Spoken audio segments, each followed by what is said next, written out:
Hi to my voice family. Happy New Year to everybody. Today I'd like to talk about the place of feelings and the governance using our mind or the power of the mind. The Bible says about the heart that we should guard it with all diligence because out of it flow the issues of life. About the mind, the Bible says, as a man thinketh, so is he. Now, what is the place of emotions and feelings when we're trying to live a life of excellence, when we're trying to live a better life, when we're trying to move our life forward? In life, everything that happens to us triggers a certain emotion in us as a response to that particular thing. For example, if dies, sorry, somebody dies, it triggers a sad emotion in us. When somebody hurts us, it triggers a sad emotion in us, pain in us. When good things happen, it triggers a sense of happiness in us. But giving your emotions the power to decide how you react to situations is not always the best thing to do. Of course, in good situations, it'll make you dance and it feels like it's okay. But when things become hard, you find that your emotions will lead you into a place of depression and a place that is detrimental to you if you allow them to decide for you what you will do. The mind is the governor of the body. And if the mind is the governor, it means that the emotions that we feel are kind of like minions that go out, and when they come back, they have to bring a report to the mind. And then your mind is supposed to make a decision over those emotions that have been received. Giving your heart the power to decide what to do will always lead you into depression, will always lead you into stress because your heart just feels things, it just receives impulses. The mind, on the other hand, can be said to be the governor of the body. It receives impulses from the heart and it can logically sort out what to do based on what the facts are in your mind. Your mind harbors facts and truths that have stayed for a very long time in you, that are permanent. But your emotions bring impulses that are just temporal. And that's why it's very important to allow the mind to work logically on those emotions so that when the response is given, it doesn't distort or disturb everything else that has stood in permanence.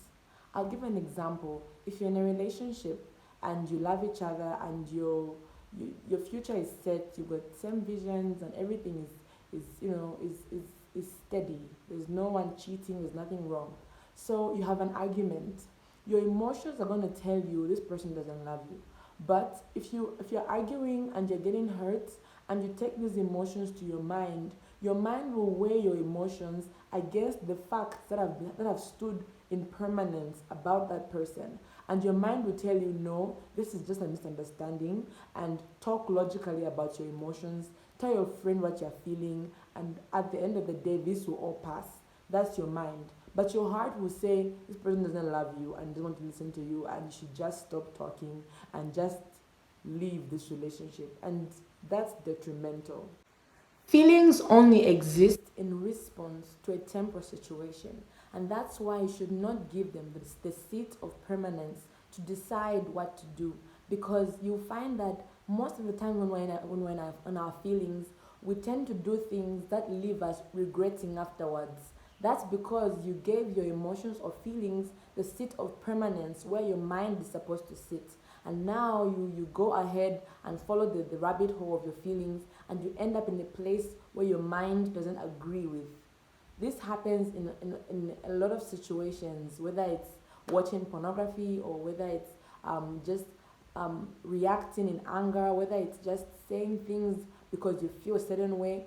All those things is because we followed the rabbit hole of our feelings instead of delivering the feelings to the mind so that the mind can logically address those feelings.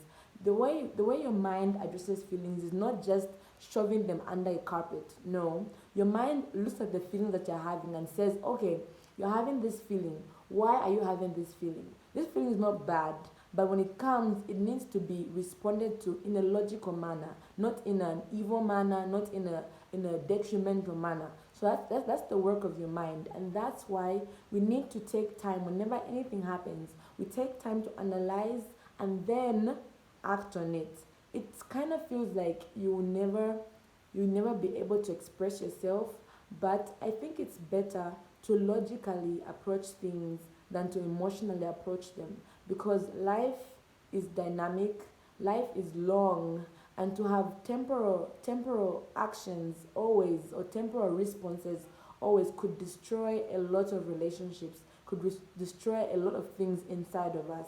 So I hope you've been encouraged by this, and I hope that we can take a deliberate step in this year to approach things logically. No matter how hard it is, we take some time to evaluate our emotions and then we respond.